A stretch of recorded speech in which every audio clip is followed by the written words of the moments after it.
अमेरिकी USS Bush ने बदला है अपना रास्ता। जो खबर इस वक्त सामने आ रही है, लाल सागर और बाब अल मंदेब स्ट्रेट से गुजरने की बजाय अफ्रीका महाद्वीप के चारों ओर लंबा रूट चुन लिया। यमन के अंसारुल्लाह के संभावित मिसाइल अटैक के खतरे को देखते हुए यह फैसला लिया गया, क्योंकि जो मंदेब अल स्ट्रेट है वो यमन से बहुत करीब है और वहां से गुजरना इस पूरे जहाज के लिए, युद्धपोत के लिए खतरनाक होता।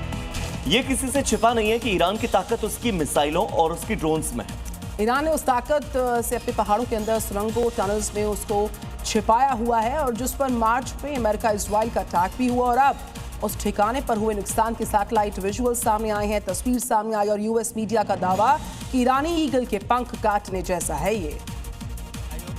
क्योंकि ईरान के दक्षिण में स्थित होर्मुज़गान प्रांत में ये अटैक हुआ है, जहां पहाड़ी के अंदर ईरान का सीक्रेट अंडरग्राउंड एयरफोर्स बेस मौजूद है।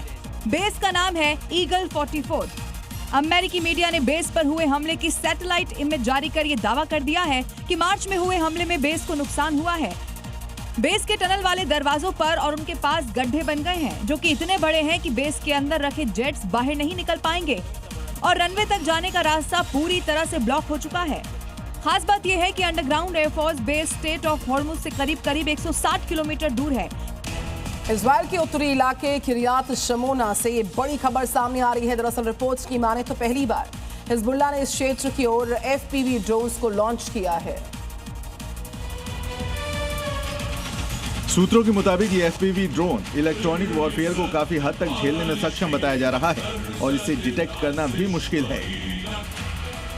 दावा है कि ये ड्रोन इमारतों के अंदर भी तेजी से मूव कर सकता है और लगभग 5 किलो तक विस्फोटक ले जाने की क्षमता रखता है। साथ ही इसकी रेंज कई किलोमीटर तक बताई जा रही है। हालांकि हिजबुल्लाह के इस दावे की पुष्टि नहीं हुई है।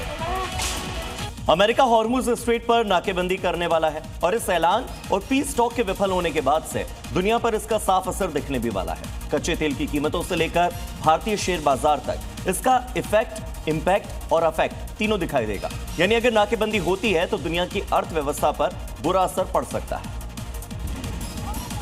क्योंकि ये लड़ाई और खींचतान सिर्फ 2 देशों तक नहीं होगी, बल्कि इसका असर दुनिया पर पड़ेगा और तनाव का केंद्र है हॉर्मुज, जो फारस की खाड़ी को वैश्विक बाजार से जोड़ने वाला जलमार्ग है, जहां से दुनिया का तेल का बड़ा हिस्सा होकर गुजरता है। और जैसे ही अमेरिका ने हॉर्मुज में नेवल ब्लॉकेड की बात कही है, अर्थव्यवस्था को झटका लगना शुरू हो गया है। यह असर तो उस वक्त है जब नाकेबंदी की सिर्फ बात कही गई है, लेकिन अगर ये नाकेबंदी हो गई तो इसका सीधा असर हर देश, हर परिवार और हर शख्स पर पड़ेगा और ना चाहते हुए भी पूरी दुनिया की अर्थव्यवस्था इस जंग की भेंट चढ़ जाएगी।